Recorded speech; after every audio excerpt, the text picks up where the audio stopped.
Well, guys, um, what an event that was. Welcome to the live recap show of the Washington Wrestle Talk podcast. I'm your host, Mike. The Elimination Chamber event just wrapped up on the WWE Network. Amazing that they had a lot of title changes. In this show, of course, you had the women's tag team championship, which was the first time ever. But yeah, a lot of titles changed hands in this event. So let's get right down to it with the pre-show. Of course, there was the Cruiserweight Championship match between Akira Tozawa and Buddy Murphy. Murphy, who won the title from Cedric Alexander at Super Show in Melbourne.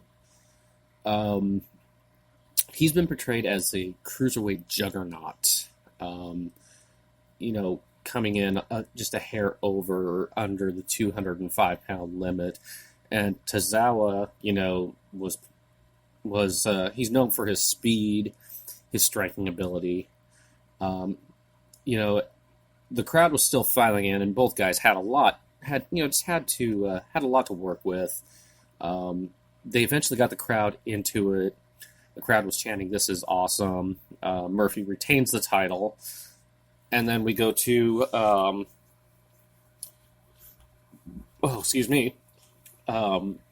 we go to the women's Elimination Chamber match, and those are always, the Elimination Chamber matches, for me, are always a car crash, but they're fun to watch because they can be so innovative in using the structure itself, per se.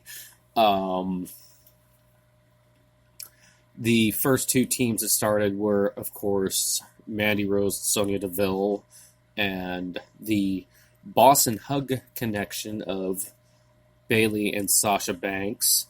Nobody was really, nobody really was doing anything until the Iconics came in, which, they're just fun to watch. I mean, they're very boisterous and vocal, and, they eliminated Carmella and Naomi, which was to be expected, given what's been going on, off camera with both ladies. But it was a rather interesting pinning combination that they used on Naomi. A very interesting spot that happened was when Nia Jax pretty much performed a move that she did at WrestleMania against Alexa Bliss, but she did it with Liv Morgan, and that was it's called the Avalanche Samoan drop, which means it's done off the second turnbuckle.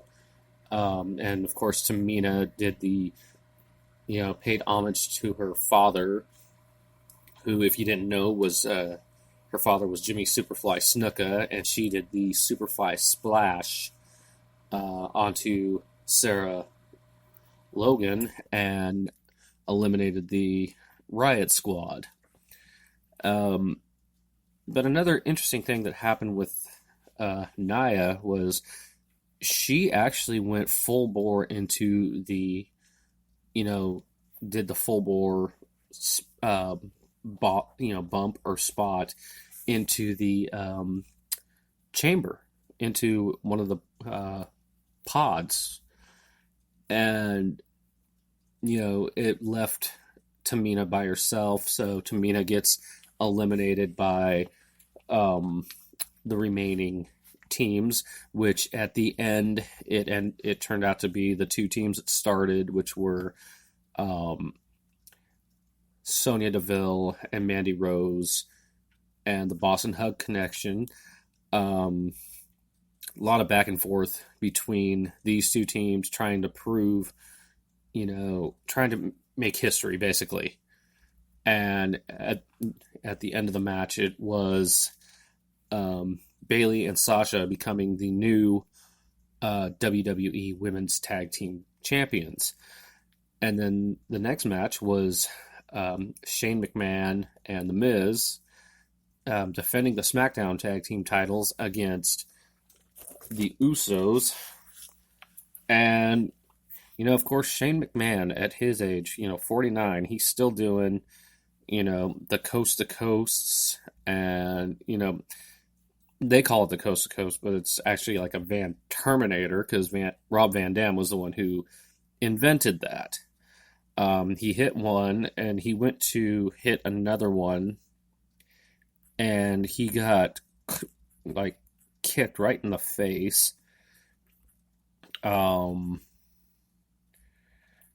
Sorry, my phone is going completely berserk here.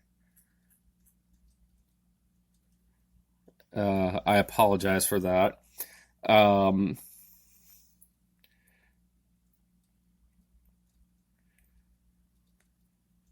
Results. Yeah, my phone's just going nuts. It was a pretty good back and forth tag team match, but in the end, both Jey Uso and Shane McMahon hit the leap of faith, elbow drop through the announce table onto, I believe it was Jimmy Uso, or was it Jey Uso? It's hard to tell them apart, when they dress alike, they have the same tattoos, and if you guys can tell them apart, let me know, for the love of God. But Miz hit one of them with the skull-crushing finale, but he took a moment to roll him over for the pin, which at that point, Us hit, got him in a crucifix pin and pinned him 1, 2, 3 to win the SmackDown Tag Team Championship. Their overall 6th World Tag Team title in WWE in the past 9 years, which puts them in some pretty elite company right now. The next matchup we had was a handicap match. Finn Balor versus Lio Rush and Bobby Lashley for Lashley's Intercontinental Championship. And I touched upon this in my earlier episode about Lio Rush. He's just a little 150 some pound guy that's just full of energy. He does things that have to be seen to believe. You have to see him to believe him. I think he was better off on 205 Live rather than being Bobby Lashley's voice piece. But, Bobby Lashley needs somebody to speak for him because he's not, he does his talking, in the ring and, even in Bellator, where he's amassed an MMA record of 14-2. But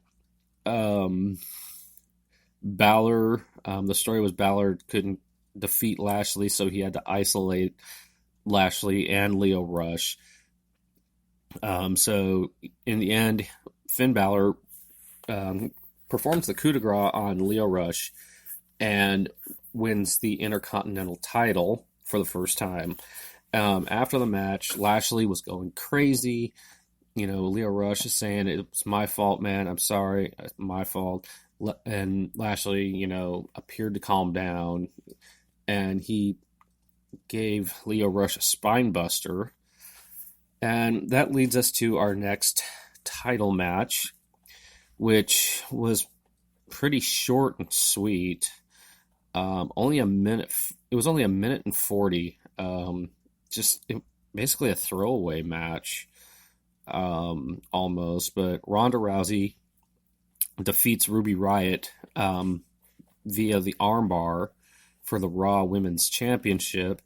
It should be noted that Rousey didn't wear her normal Roddy Piper tribute outfit to this match. She was dressed as Sonya Blade from Mortal Kombat 11, where she provides the voice and likeness, I guess, of said character in this game.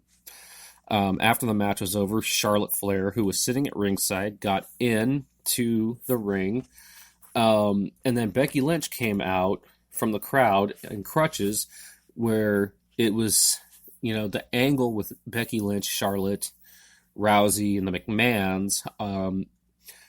Last night in Arkansas at an event, Becky Lynch needed to be, attack Charlotte during the event. Charlotte attacks Becky, attacks her knee that's supposedly injured, and to the point where she has to have crutches now.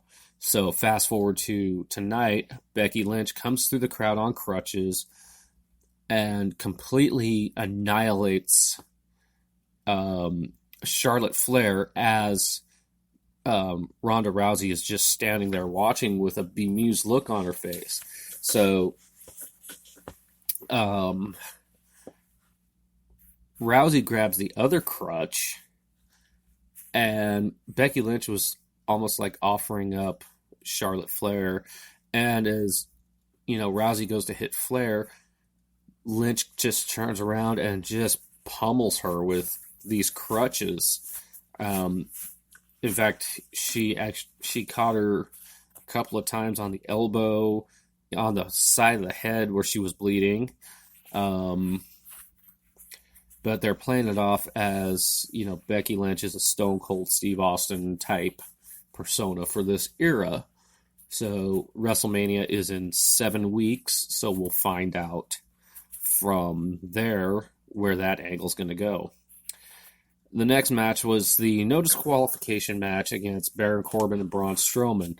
And you knew once this no DQ stipulation was going to happen, you knew something screwy was going to happen, and it did. I'm just going to go right out and say this. I don't like Baron Corbin. I never have, and I never will. His face looks like a child's face. I mean, he has the most obnoxious sounding voice. He should have kept his hair because he looks completely ridiculous with a shaved head. Braun Strowman, to his credit, he is a team player and he will, put guys over. But in this case, Drew McIntyre came out and Bobby Lashley came out again. And they're playing off the story that, it takes 3 men to beat Braun Strowman.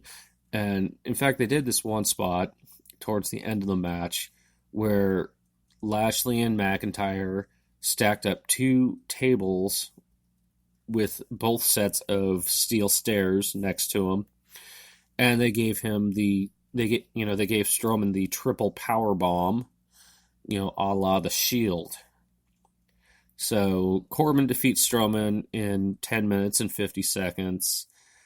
And then, it was just kind of random. Lacey Lane came out after that, and just her theme music came and she came out.